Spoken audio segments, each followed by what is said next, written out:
but the main announcement is still about the biscuits. Do we have a biscuit problem this month? Or not? It's entirely up to you. I have secured them. Okay, in that I case... have secured them. I can't see any reason why they wouldn't be as long as you put them in a tin when you look back over. Well, I think... The milk has been taken care of. As we're not having a meeting next month, I think I would put out a plea that if someone... There you go, we've got biscuit. Problem solved. Problem solved.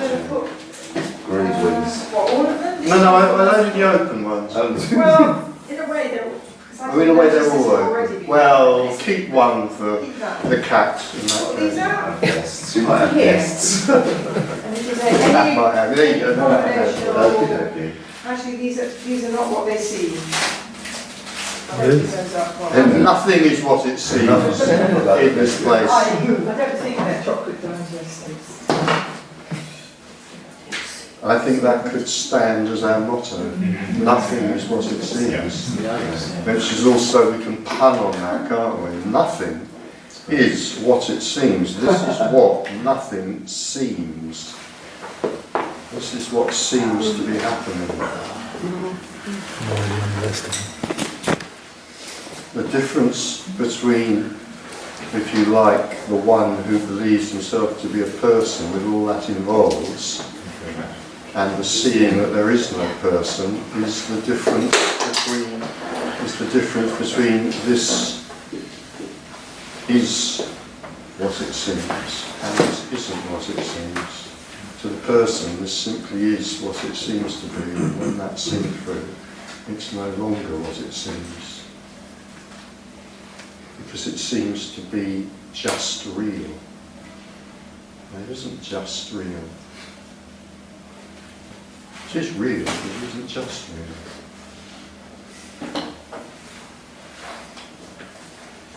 So we could say it's a dream, it's a real dream.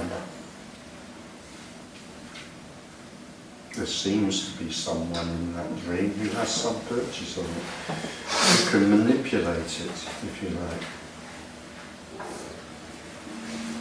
You can bend the dream one way or the other. Bend it the way they want it to go, or at least try to bend it the way they want it to go. There isn't someone in there. That could also stand as the motto for non-duality. There isn't someone in there. There isn't someone in there. There isn't someone in here. There isn't someone in there. There is no in. There's no in and there's no out. I know there's no internal and external. Internal and external don't make sense anymore. Yeah. Always, only, there's just what's happening. And in dreamless sleep there is nothing happening. There's always nothing happening. And there's the appearance of something happening, except in dreamless sleep. Was that a hand at the back? Yeah, it was, yeah. I was chatting to a friend of mine about this stuff yesterday, and he started asking me about good and bad, and he did the thing, which seems to be a really common script that people go to, where they say, well, what about paedophiles? Are they bad? You know, I tend to say, well, that I don't think that anything is bad. I don't think that bad makes sense as an idea. But I wanted to know, you know, what response arises from you when people ask you about that. Because he was really pushing me. He was saying, well, look, is it good or bad? Is it good or bad? And I felt myself getting quite political about it. Yeah. Like, well, hang on, look, let me try and explain. You can't explain. It's a very personal question. What response arises in me when that's put to me? I think increasingly these days probably impatience and exasperation, if I'm honest. It's, on the other hand, being generous-hearted, it's a very natural question.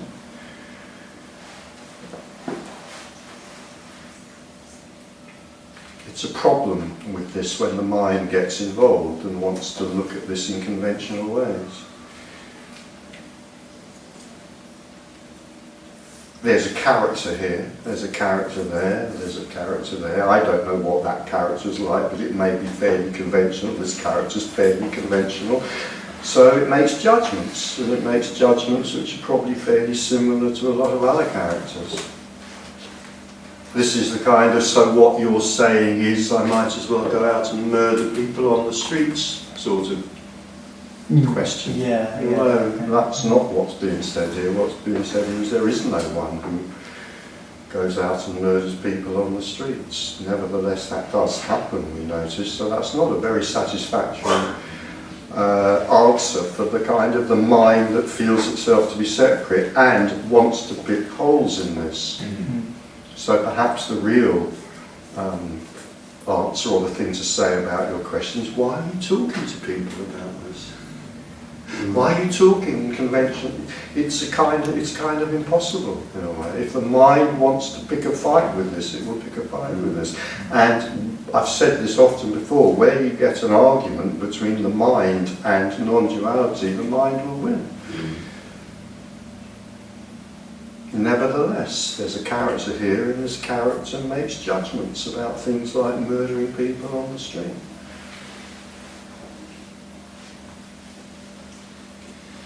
Those judgments are likely to continue. Why should that change? What we notice is that when this is seen,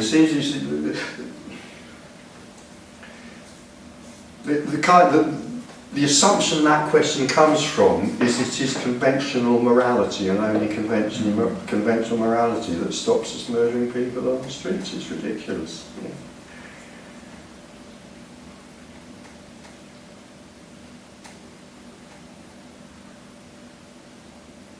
So if there's the character of a murderer may happen. If there is not the character of a murderer, it probably won't happen. Why should seeing this make any difference? I also like, I think it was Muji who gave this answer to that kind of question once, but I might as well go out and kill somebody then, if this is just a dream. Well, yes, sure, as long as you don't mind being hunted down by the dream police and put in the dream prison. I kind of like that, have playfulness about it. I just add that thing about there being no one. Sorry to put a spanner in the works yet again, but if there is no one who chooses to go out and kill someone, and there is no Muji, whoever said that. Yeah.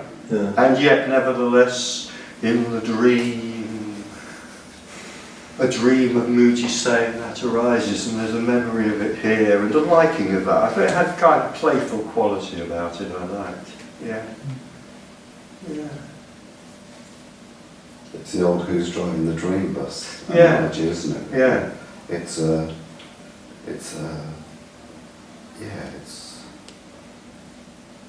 beyond paradox. Yeah, beyond. I like that phrase. It's not just paradoxical, it's beyond paradox. It's a great phrase. Yeah. Yeah. Yeah. I was thinking earlier, I mean, the me, that sense of I, is the most powerful but the most impotent thing that fills the whole of our world. Yeah. And yet, just that everything is in terms of me. And this dream of autonomy that we're supposed to be aspiring to, and it's just a whole joke how impotent I feel in the face of events. It's pretty rough. Mm. Yeah. And it's a very natural desire through whatever to escape that. Of course. Of course. It's painful. So there's nothing special about us sitting here wanting to be free of that. No better or worse than a heroin addict or an alcoholic or whatever addiction that is experienced. And kind of almost, lead with pity and compassion for us all, really. From my perspective, from the person, from the point of view of the imprisoned, if you know what I mean. we also live in a culture which puts the individual up as the Yeah. pinnacle, doesn't it? Yeah. Having free will is the greatest gift, and being an individual, being like the lone hero walks into town, that sort of thing, is the greatest thing out there. And going back to the conversation you were talking about that you had with your friend or whoever it was, because all of that is based on the same kind of very, very, very strong, solid mythology. All our kind of cultural and moral beliefs are based on that. There is a person here, and that person has this precious thing called free will, and can make these precious things called choices, and can make good ones and bad ones, wise ones and unwise ones, virtuous ones and evil ones, which is what the question you raised is about. Absolutely, it's so deep in our culture. It is cultural. It doesn't have to be there, but it is cultural. And it's one of the things that can turn a conversation about this into an absolute nightmare on a mental level.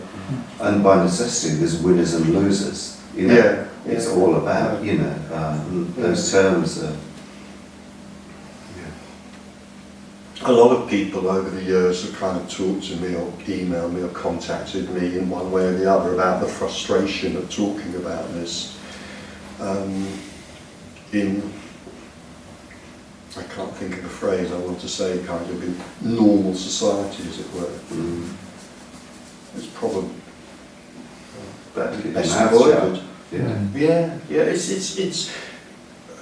It's natural that an impulse arises to do that. It's very natural, but it may be quite wise to avoid that impact, that impulse, unless there is obviously a kind of empathy there, a receptiveness to this. Can't even hint, actually. Everything causes a problem. To withdraw very quickly. I think last month I was talking about how this can be heard as almost like the deepest insult. The deepest insult is to say there is no self, and the implications which go with that, which most people, even if they don't know anything about this, are kind of acute enough to pick up very quickly. Well, if there's no self, then there's no free will, there's no choice, there's no responsibility. These are all the things that make my life meaningful. How dare you challenge them? How dare you take them away from me? And they are, these are concepts that only make sense in a world of meaning and purpose, freedom, self-responsibility, responsibility for others, virtue and vice, good and evil. They only make sense in the story of meaning and purpose. And it's a deadly insult to most people to challenge that. But of course in the story you can't argue with those. I mean, they make sense. Well, in the story, actually, you can argue with them. I agree with you, they absolutely do make sense. And you can argue with them, and some philosophers will. In fact, many philosophers will. But yes, you can. But you're brought up with that, it's part of your belief, it's part of your culture, it's never questioned. It seems to challenge everything that we feel morality and virtue is based on, good behaviour and bad behaviour. And so forth. It's a terrible, terrible insult. Because it doesn't really work. Call me fat, call me stupid, but don't tell me I'm not a self.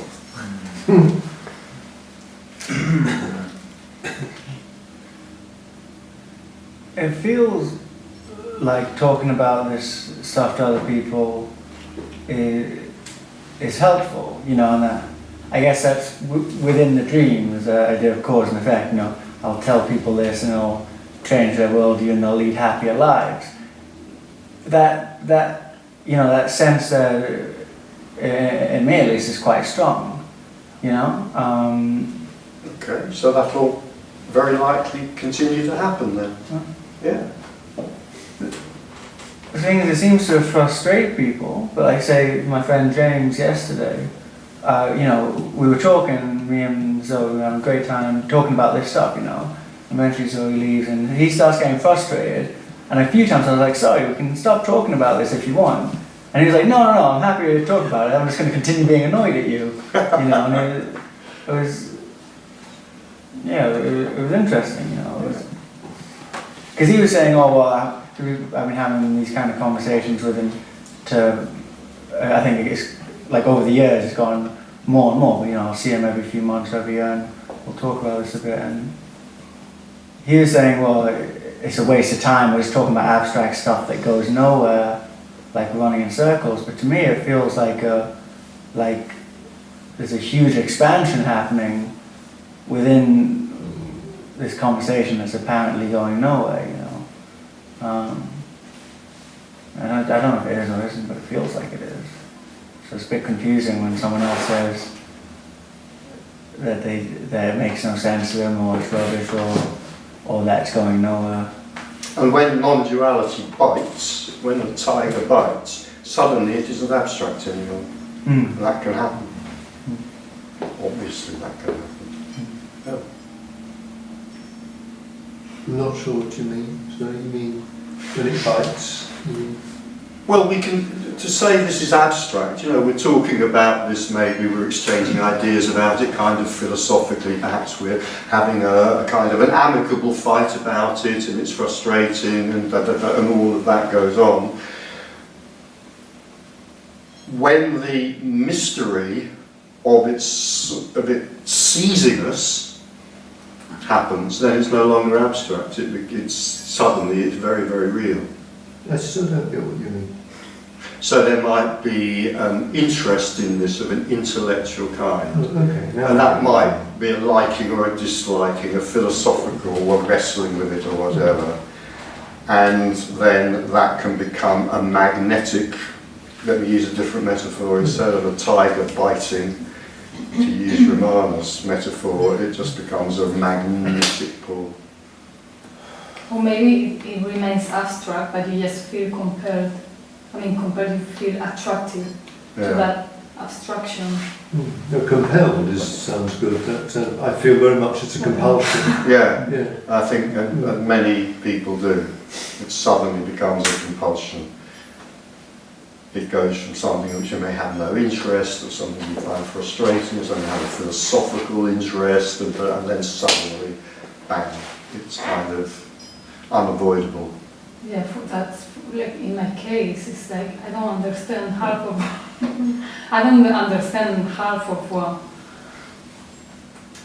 what these meetings are about.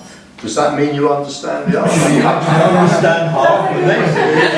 How do you do it? That's worrisome. If you do, you're ahead of the game. Understand half. No. You're ahead of me, never mind anybody else. No, it's part of the mystery. He said it doesn't matter, it's not about that. It's not about... No. Well, it's not about what? It's not about understanding. Yeah. No. Or about being abstract or not. I just... No, it's like... I was actually... Earlier, when you were talking about the mind of people who don't come to these meetings, feeling very challenged because... But they may do. Huh? They may feel very challenged. They may feel very challenged. And I was actually thinking like, I'm surprised that my mind here, even though it doesn't understand, it just stays like calm. No, it's a complete, well actually just like everything else, but it appears maybe a little bit more than many things, a complete mystery. Why, and this is only a metaphor, why non-duality bites. It doesn't bite the mind, it bites the heart. It doesn't bite the mind, yeah. Well, I like that, it bites the heart. I mean, it bites something, it bites somehow the energy system gets caught up with it, but I like that, it bites the heart, yes. Yeah.